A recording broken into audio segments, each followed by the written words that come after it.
नोटबंदी के बीच ही यूपी के शाहजहांपुर में बीजेपी की परिवर्तन रैली में आज पार्टी अध्यक्ष अमित शाह, अखिलेश यादव, मायावती और ममता बनर्जी पर जमकर बरसे। अमित शाह ने घोटालों का जिक्र करते हुए कांग्रेस पर भी निशाना साधा। दर्द उन्हीं को है जिनके अरबों खरबों रुपया लूट गया है, रातों रात रद्दी कर दिया गया है। आपने देखा है ममता जी का चेहरा, बहन मायावती का चेहरा, चेहरे पर से नूर उतर गया। 10 साल उम्र बढ़ गई एक रात में, एक ही रात में 10 साल उम्र बढ़ गई। देखिए सबसे पहले क्या आता है, अंतरिक्ष आता है। अंतरिक्ष में उन्होंने 2G का घोटाला कर दिया और इसरो का घोटाला किया। बाद में आकाश आता है, वहां वेस्टलैंड हेलीकॉप्टर का घोटाला किया और एयरबस खरीदने का घोटाला किया। बाद में भूमि आती है, वहां CWG का घोटाला किया, आदर्श सोसाइटी का घोटाला किया। बाद में दरिया आता है, समंदर आता है, उसमें सबमरीन खरीदने में घोटाला कर दिया। उसके बाद में पाताल आता है, उसमें कोयले की खदानों में भी घोटाला कर दिया। मित्रों, अंतरिक्ष, आकाश, भूमि, समंदर और पाताल कुछ नहीं छोड़ा था इन्होंने, कुछ नहीं। गोलीबारी आज भी होती है, मगर गोलीबारी की शुरुआत आज भी पाकिस्तान की सेना करती है, मगर अब उसका अंत भारत की फौज करती है। मित्रों, भारत की फौज करती है।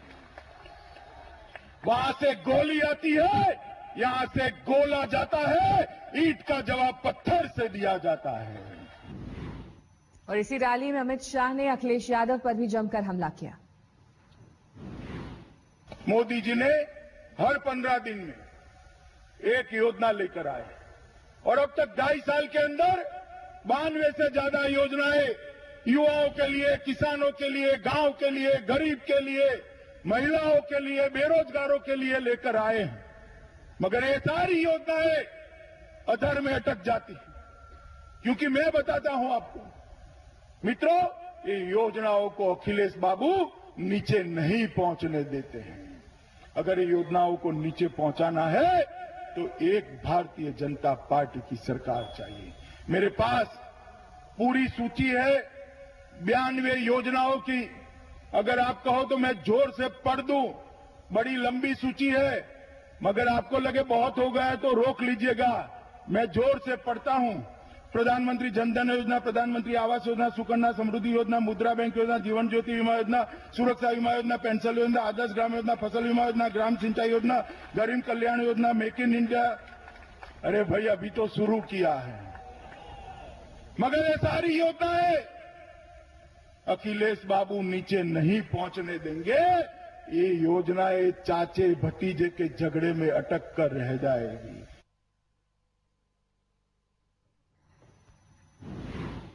वहीं कांग्रेस उपाध्यक्ष राहुल गांधी ने आज एक बार फिर नोटबंदी को लेकर मोदी सरकार पर निशाना साधा। कर्नाटक के बेलगाम में एक रैली में राहुल ने कहा कि नोटबंदी करप्शन के खिलाफ नहीं है। राहुल ने कहा कि पिछले 2.5 साल में देश के सिर्फ 1% लोगों के पास देश का 60% धन पहुंच गया है।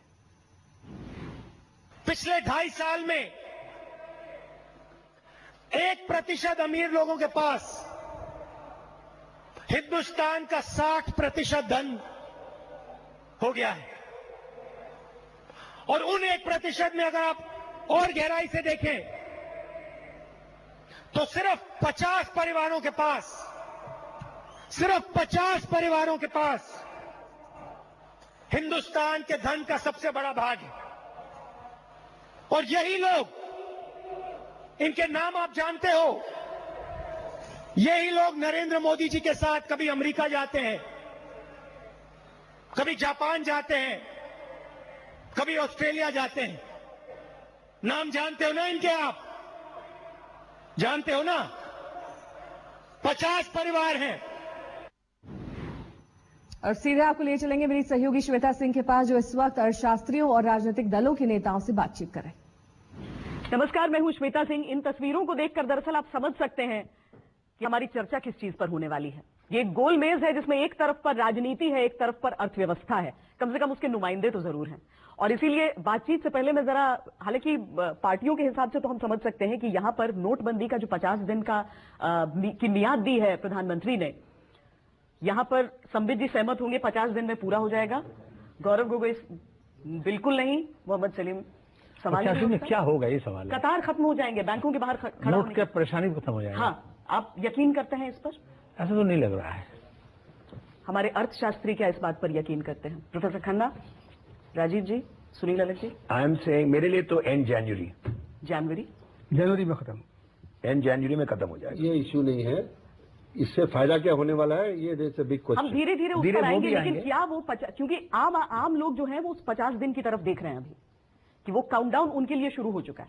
देखो ये तो this will depend on the, जिस तरह इनकी प्रेसें चल रही हैं जी। और वो माल कितना वहां से आ रहा है उस पर डिपेंड करेगा, उसकी जानकारी मुझे नहीं नहीं है। देखिए 50 आसान दिन होता आपको जाएगा छोड़ बट के एंड किसी को जैन। भरोसा नहीं है। देखिए मैं इसमें तो कोई शक नहीं है कि प्रधानमंत्री जी ने 50 दिन की बात कही और हम सबको 50 दिन पे विश्वास करना चाहिए। दूसरी बात, मैं यहाँ एक नवरात्र फिनोमेना करके ऐड कर रहा हूँ। देखिए नॉर्थ इंडिया में नवरात्र होता है तो जो लोग नॉन वेजिटेरियन होते हैं उनको वेज बनना होता है 9 दिन के लिए। वो ऐसे घड़ी देखते हैं कि 12 बज गए अब छोड़ दिया, और जैसे ही समाप्त होता है 12 बज गए रात के अब खा लिया। देखिए ये 12 बजे रात को सब समाप्त हो जाएगा। इस प्रकार के एक मनस्थिति से हमें बाहर निकलने की आवश्यकता है। वो भी 50 दिन में नहीं तैयार है। देखिए ये 50 दिन हो गए और अभी एकदम द लाइन्स वेपराइज, ऐसा तो नहीं होगा। नहीं तो 50 दिन की मियाद किस चीज की? देखिए 50 दिन की मियाद है कि जो दिक्कतें चल रही हैं और भी दिक्कतें हैं। खुद प्रधानमंत्री ने कल जो पार्लियामेंट्री समिति को एड्रेस किया पार्लियामेंट में, उन्होंने कहा हमें पता है दिक्कतें हैं, हम दिक्कतों से आंख मूंद ले तो ये एरोगेंस कहलाएगा। मगर अगर हम ये कहें कि ये दिक्कतें हमेशा के लिए या 1 महीने के लिए रहने वाली है, ऐसी बात नहीं है। 50 दिन के बाद धीरे धीरे लाइन छोटी हो जाएंगी, पैसे बैंक्स में आ जाएंगे, आपकी जो सहूलियतें हैं वो बढ़ जाएंगी और असुविधाएं घट जाएंगी। कुल मिला के यही है। एक तो ये अच्छी बात है कि वो कहे कि आम जनता की कुछ परेशानी है उसको अप्रिशिएट कर रहे हैं। अब तक तो डिनाइल मोड में थे, कह रहे थे जिनका काला धन है और जो करप्ट है वही परेशान है, बाकी लोग खुश हैं। लेकिन ऐसा नहीं है, जो समर्थन भी कर रहे हैं परेशानी तो उनको भी है, और जिनको परेशानी है उससे बहुत से लोग समर्थन नहीं भी कर रहे हैं। लेकिन सबसे बड़ी बात यह है कि 50 दिन वो बोले बात की बात है, आप उस तरह न ले कि 50 दिन खत्म हुए अब समस्या खत्म हो गई, उसके बाद भी आस्ते आस्ते धीरे धीरे ठीक हो जाएंगे। वो नवरात्रि का उदाहरण दिए, मतलब कंपल्सन में जो लोग हैं उनके लिए परेशानी है। जो लोग इमोशनल में हैं वो 50 दिन के बजाय 50 महीना भी हो तो चल जाएगा। देखिए समस्या किसके लिए है, कष्ट किसके लिए है? जो गरीब वर्ग के हैं, जो मध्यम श्रेणी के हैं, जो मजदूर है, किसान है, इनके लिए आज ये संबित जी ने खुद बोला कि 50 दिन में इनके समस्या खत्म नहीं होंगे। इसके बाद भी और यही कहा संबित जी, आप उसके बाद भी समस्या जारी रहेंगे। किन के लिए समस्या एकदम नहीं हुई? जो अमीर हैं, जिनके पास काला धन था, पहले भी पुराने समस्या तो उनको हुई है। कहाँ हुई है? अगर नहीं हुई है तो वो नोट किसके जले हुए इधर उधर बिखरे पड़े रहते हैं, पानी में डूबे रहते हैं। आपको हर दिन इन लोगों के घरों में नए नोट नहीं दिख रहे? कहाँ से पकड़े भी तो जा रहे हैं। तो पहले भी पकड़े जा रहे थे, तो क्या बदला? बदला ये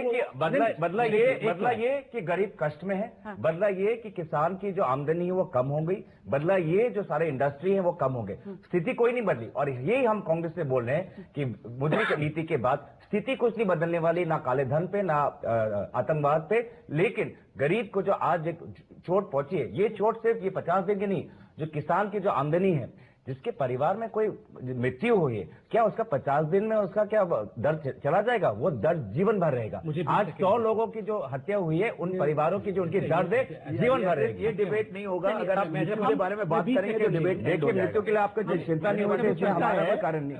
ये आपके चिंता नहीं है, आपके परिवार में नहीं हुआ, आप इसको जानते नहीं है, इसके लिए आपको चिंता नहीं है, आपको इस बात पर निकाल सकते हैं। नहीं, और लोग मरे हैं। आपने कभी किसी सरकारी संबित एक बात, आपने कभी भी कोई भी सरकारी नीति ऐसी सुनी है जिससे इतने लोगों की मौत हुई? चलिए मैं इसका उत्तर देता हूं। देखिए आपने जो ये चारों तरफ हमारी लगे हुए हैं, होर्डिंग्स लगे हुए हैं, आप इसमें नोट दिखा रहे हैं, मैं गांधी जी को देख रहा हूं।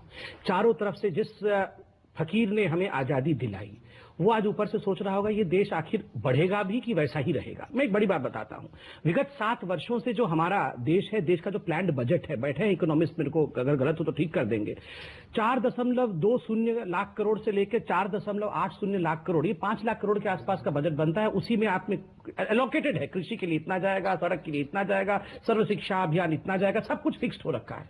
और हम सब भाषण देते हैं, हमारा देश को महान बनाना है, पूरा विश्व गुरु बन जाना है। कैसे बनेगा?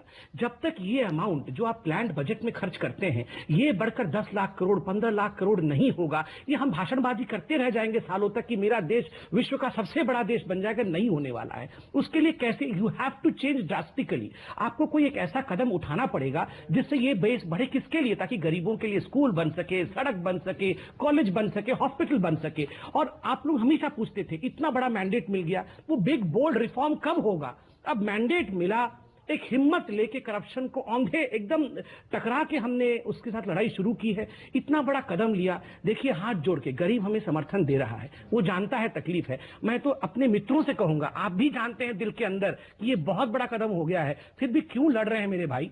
थोड़ा गांधी जी को समझिए, इस देश को महान बनाना है। कौन लड़ रहा है? हम अच्छी बात कहे हैं, कौन लड़ रहा है? आप गरीब की बात कर रहे हैं, आप प्लान बजट को 5 लाख से 10 लाख करोड़ कर देंगे तो ये कौन समर्थन नहीं करेगा? अच्छी बात है, अगर देश महान बन जाए, आप कोशिश कर रहे हैं। लेकिन सवाल ये है कि गांधी जी का जब उदाहरण दिए, गांधी जी एक सूट बूट के बैरिस्टर थे अफ्रीका में, वो देश के लिए आकर के फकीर बने।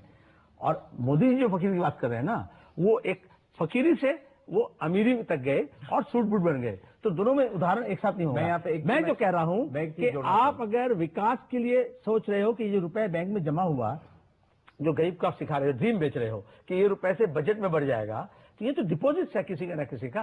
नहीं, काले धन अगर है उसका आप देखो, लेकिन आप बाकी लोगों का जो हार्ड अर्न मनी है वो भी तो जमा हुआ है। हम लोग को बोलने नहीं देंगे। एक चीज, राजनीति और अर्थव्यवस्था में ये होगा। अगर ये देश राजनीतिज्ञ से अच्छा चलता ही रहता तो फिर हम आपका भी सहयोग चाहिए। एक चीज मैं बोल दूं, ये बोल रहे हैं देश के विकास के लिए और पैसे चाहिए। देश के विकास क्या, गरीब की जो वो हार्ड अर्न मनी है वहां से आएगा?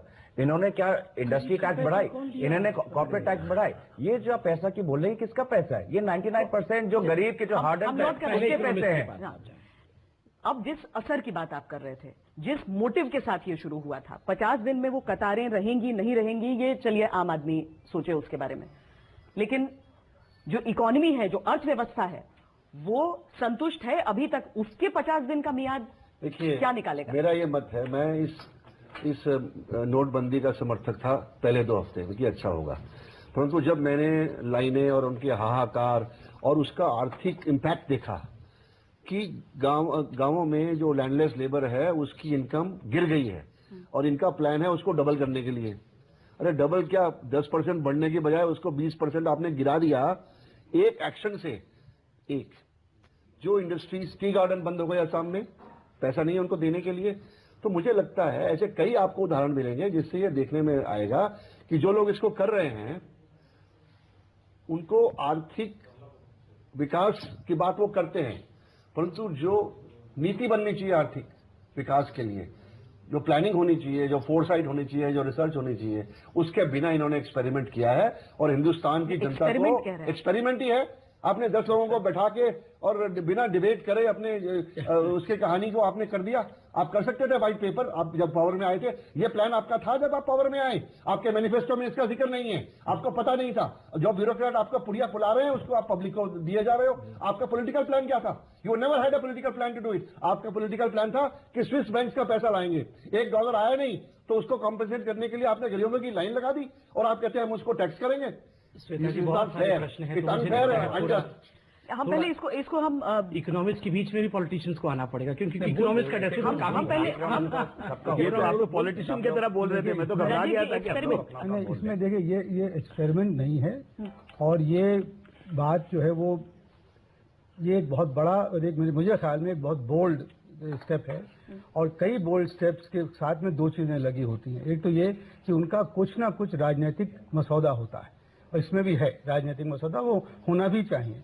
दूसरी चीज ये है कि उसमें एक रिस्क लिया जाता है। राजनीतिक मसौदा सफेद करना काले धन से, राजनीतिक मसौदा मैं वही बता रहा था। हाँ। राजनीतिक मसौदा ये है कि कोई एक ऐसा कदम उठाया जाए जिससे कि आम जनता, अधिकांश लोग आपके साथ आ जाएं।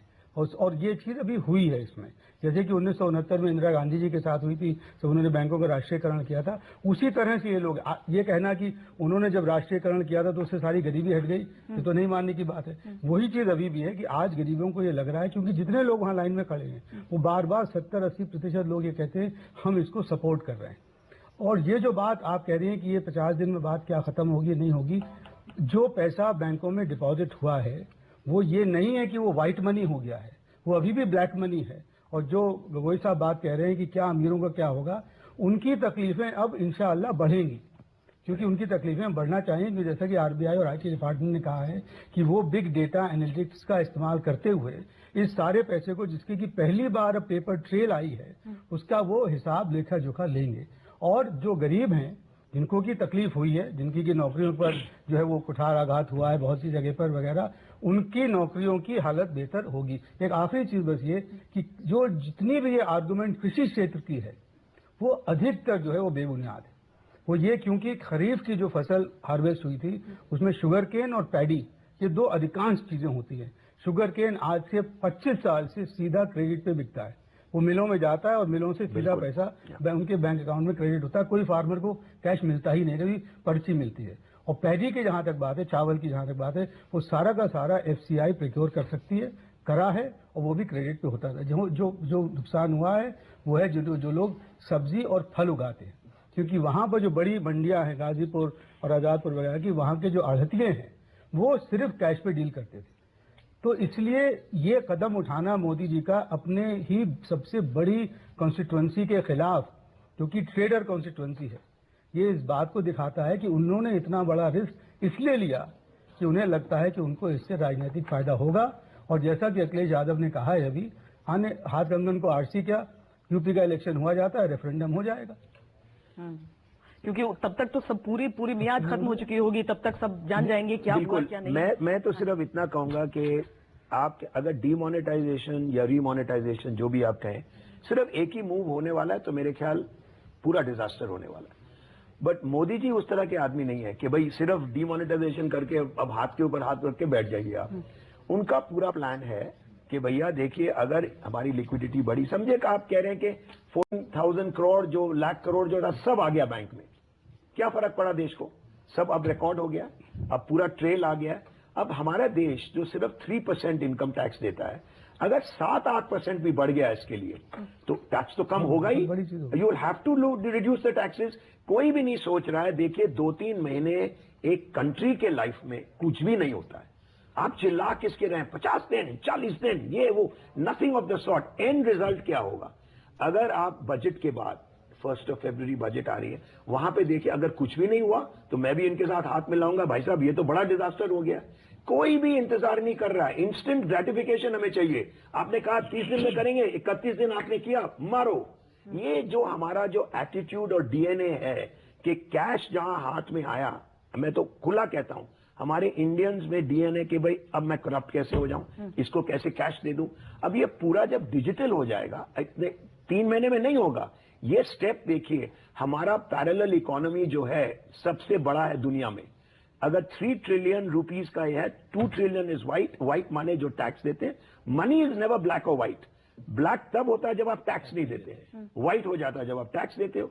अगर आप सब लोग टैक्स देना लगे तो ऑटोमेटिकली टैक्स घटेगा, पीपल, अब बैंक के पास पैसे आएंगे, लिक्विडिटी बढ़ेगी, आप जो ईएमआई दे रहे हो उनकी इंटरेस्ट रेट कम हो जाएगी। तो पहले फरवरी तक तो वेट कीजिए, उसके बाद आप जितना चिल्लाना चाहते हैं चिल्लाइए, भाई ये डिजास्टर है। अगर आप देखिए, कोई भी death is a bad thing, but आप कोई भी डिबेट को अगर आप डिस्ट्रॉय करना चाहिए तो कोई भी सब्जेक्ट हो, मैं 3 इंग्लिश वर्ड्स का इस्तेमाल करूंगा। What about the poor? You will destroy any discussion, any mature discussion will come to an end. आपकी मां नहीं मरी, आपके बाप नहीं मरा, we are not discussing that, we are discussing an economic policy, whether it's right, whether it's wrong, and I think that's the thing we are discussing. एक मैं आप लोगों से भी पूछना चाहती हूँ, आम लोगों को मुश्किलें हो रही हैं, ये विपक्ष लगातार कह रहा है, नजर आता है, उसमें आप भी सुन रहे होंगे कि कई लोग कहते हैं कि मुश्किल हो रही है लेकिन हम समर्थन में हैं इस कदम के, क्योंकि इसका गोल जो है, लक्ष्य है, वो अच्छा है। अगर आम लोग वाकई नाराज होते हैं तो ये तो बहुत बड़ा पॉलिटिकल गैम्बल हो गया फिर बीजेपी का। फायदा तो विरोधी पार्टियों को हारेंगे। इसमें 2 चीजें हैं। हाँ। जस्ट बिकॉज एक नीति के लिए जन समर्थन है, उसका मतलब ये नहीं कि वो नीति अच्छी है। देश भर के राजनीतिक इतिहास में देख लीजिए, जितने भी बड़े बड़े नेता थे जिन्होंने जुल्म किए हैं। आपका विरोध नीतिगत है या आम लोगों के लिए है? हमारा ये है कि जो आदर्श है, हाँ। काला धन कम होना चाहिए, आतंकवाद कम होना चाहिए, इसके हम समर्थन में हैं। हाँ। ये उन्होंने जो रास्ता लिया है, ये रास्ता अभी हमने 30 दिन में देख चुका है, ये रास्ता व्यर्थ हो चुका है। कॉन्ट्रडिक्टरी। एक चीज उसी में जोड़ दीजिएगा, क्योंकि आपके नेता और आप लोग खुद कह रहे हैं कि आप प्रिंसिपली डिमोनेटाइजेशन के खिलाफ नहीं है। आप किसी चीज के खिलाफ है तो आप लोगों के लिए जो इनकन्वीनियंस हो रहा है उसके खिलाफ है। मगर अभी आपने कॉन्ट्रडिक्ट किया ये कह के कि अगर लोग समर्थन कर रहे हैं उसका मतलब ये नहीं कि नीति ठीक होगी, मतलब आप नीति के खिलाफ बोल रहे हैं।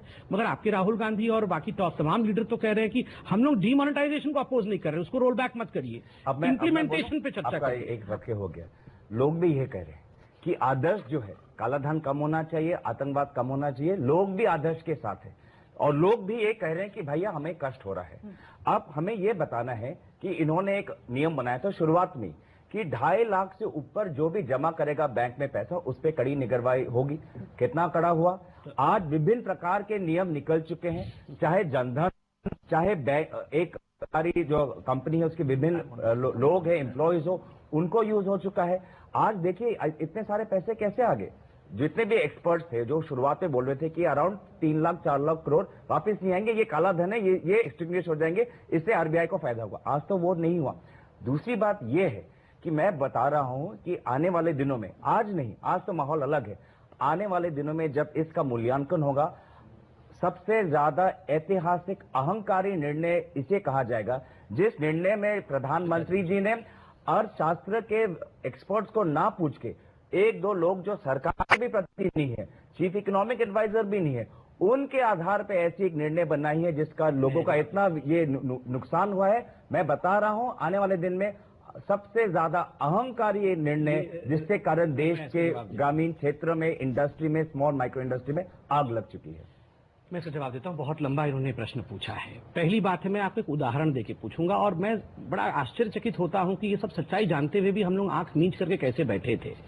नंबर 1, अगर श्वेता जी आपको, मेरे को या अलग साहब को एक प्रॉपर्टी खरीदनी हो दिल्ली में, तो आप प्रॉपर्टी खरीद लीजिए। कैसे खरीदेंगे? एक आप चेक लेके जाएंगे 20 लाख रुपए का और एक बैग में 40 लाख रुपए लेके जाएंगे। हर कोई करता था, हर कोई करता था, हर किसी को मालूम है, प्रधानमंत्री से लेके सभी मंत्रियों को मालूम है। उसके बाद भी ये देश 60 वर्ष तक आंख नीच कर बैठा रहा। ये नॉर्मल है, चलने दो, हम इसको छेड़ेंगे नहीं, क्योंकि सिंडिकेट डिस्ट्रॉय हो जाएगा, वो जो नेक्सस ये नाराज हो जाएगा तो हमारी तो इलेक्शन खत्म हो जाएगी। यही पैसे देते हैं, यही देता है, यही राजनेता है, यही बिजनेसमैन है, इनको हम छुएंगे नहीं। छुएंगे तो चलने दो, इनको 40 लाख दो, तुम पीछे से दो। आप किसी भी दुकान पे, छोटे से शहर में दुकान में चले जाइए तो वो बोलेगा कच्ची बिल्टी दूं, पक्की बिल्टी दूं।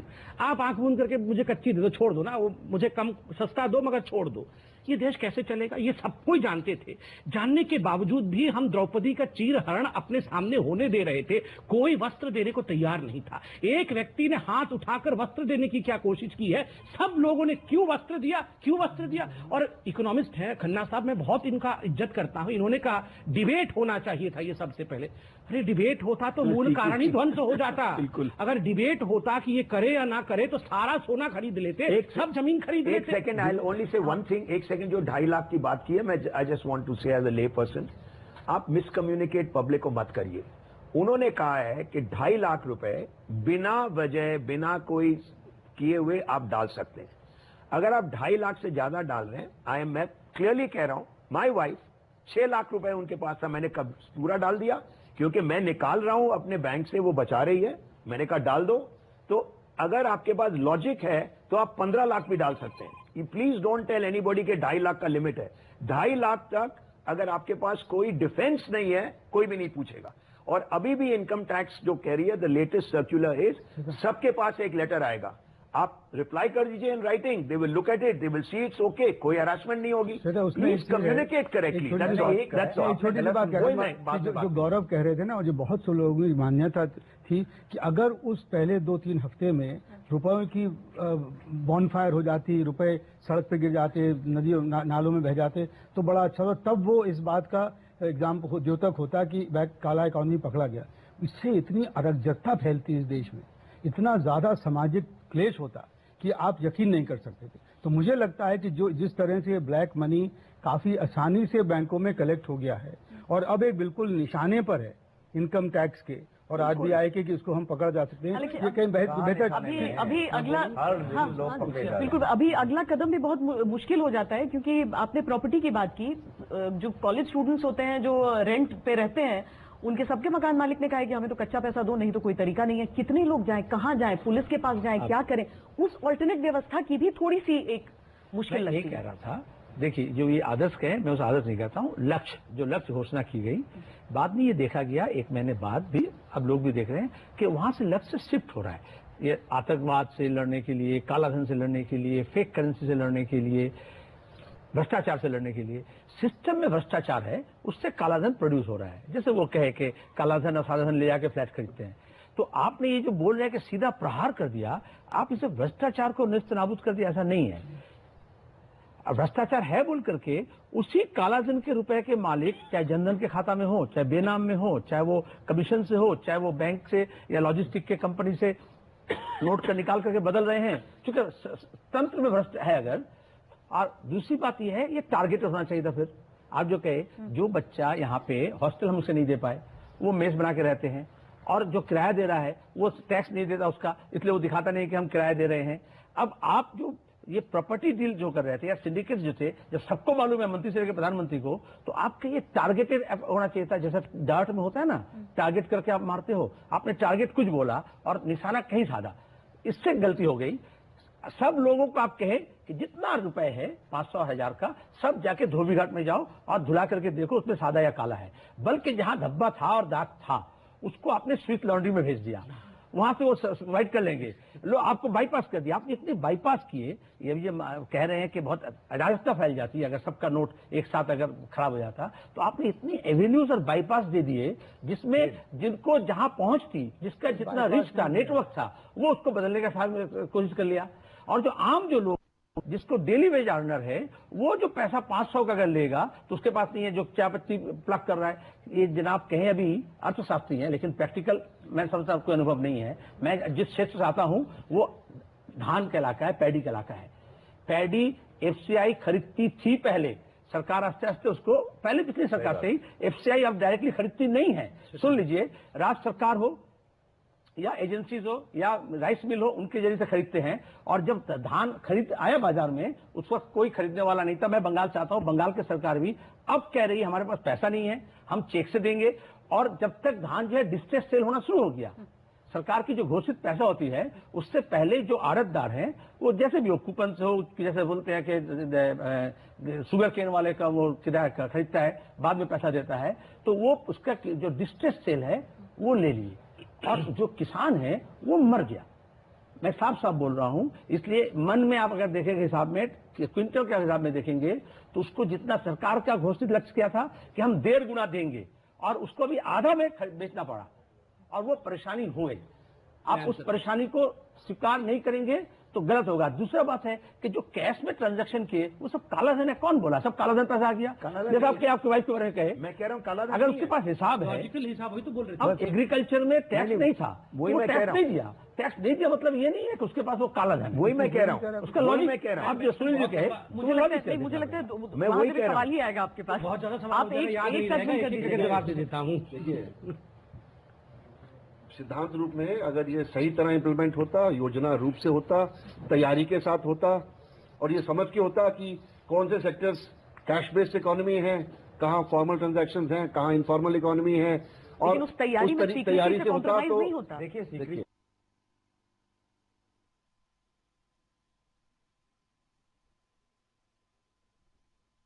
देखिए आप रुकिए, देखिए फरवरी मार्च में व्हाइट पेपर गवर्नमेंट लाए, बताए कि इतने लोगों को तकलीफ देके हमने क्या देश का फायदा किया। बिल्कुल वही मैं अगर देखिए, आप जब यूपीए का काम शुरू हुआ था तो 1 करोड़ टैक्स पेयर थे।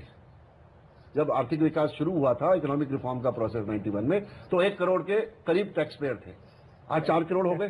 मोदी गवर्नमेंट के आने से पहले 4 करोड़ हो गए। तो जो काम 20 साल में हुआ, अगर आप इस डंडे से उसको 1 महीने में डबल करना चाहते हो तो नहीं होने वाला है। वो ये बहुत दूरगामी आर्थिक नीति का परिणाम है। 1/4, 1/5 की स्कीम्स निकली थी लोगों को टैक्स रिटर्न बढ़वाने के लिए, तो उस तरह की सोच नहीं हुई। ये एक हैम हैंडेड तरीके से आपने अब आप 30 लाख लोगों को नोटिस भेजोगे। ये 30 लाख में से अगर आधे भी स्क्रूटनी में चले गए तो कितने साल कचहरियों में आपके मुकदमे चलते रहेंगे। ये काम वकीलों का और अजम्पशन मत करिए कि आधे लोग स्क्रूटिनी में चले जाएंगे। क्यों चले जाएंगे? नहीं तो आधे यही है और हम भी यही हैं। भाई प्लीज 1 मिनट मैं खत्म कर रहा हूँ। ये डिस्कशन जो आप कह रहे हो कि सब कुछ ठीक है, सब स्क्रूटिनी में जाएंगे, हमारे पास वो बड़े लोगों को पहले पकड़ेंगे। लेटर्स तो सबके पास जाएंगे। आप रिप्लाई कर दीजिए, वो वहां पे देखेंगे कि आपका है, आपके पास आएंगे ही नहीं। इसका तो मतलब ये है आपने इनकम टैक्स रिटर्न फाइल करी नहीं रिसेंटली। नहीं भैया, मैं पैसा देना पड़ता है आज भी।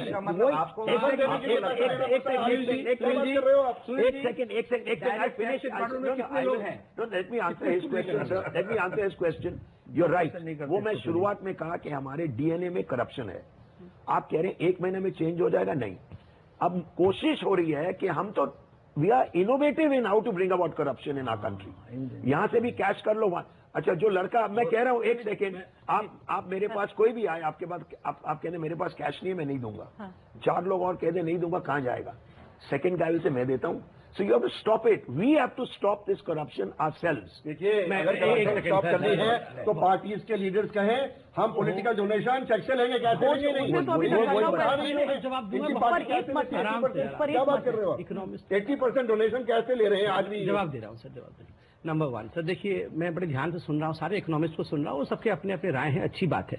एक राय जो उभर के आ रही है कि हाँ, वो टैक्स बेस तो बढ़ जाएगा, आपको एक्सप्लेनेशन देना पड़ेगा, मगर ये कैसे होगा? इतना कोर्ट आपके पास नहीं है, इतने इनकम टैक्स वाले नहीं है, कितने लोगों पे आप डंडा बात बरसाओगे? सारे चोर तो हैं, ठीक है, जो काला धन बना रखा है जिन लोगों ने, वो बदमाश तो हैं, मगर कितना डंडा बरसाओगे? इतने डंडे तो नहीं है हमारे पास।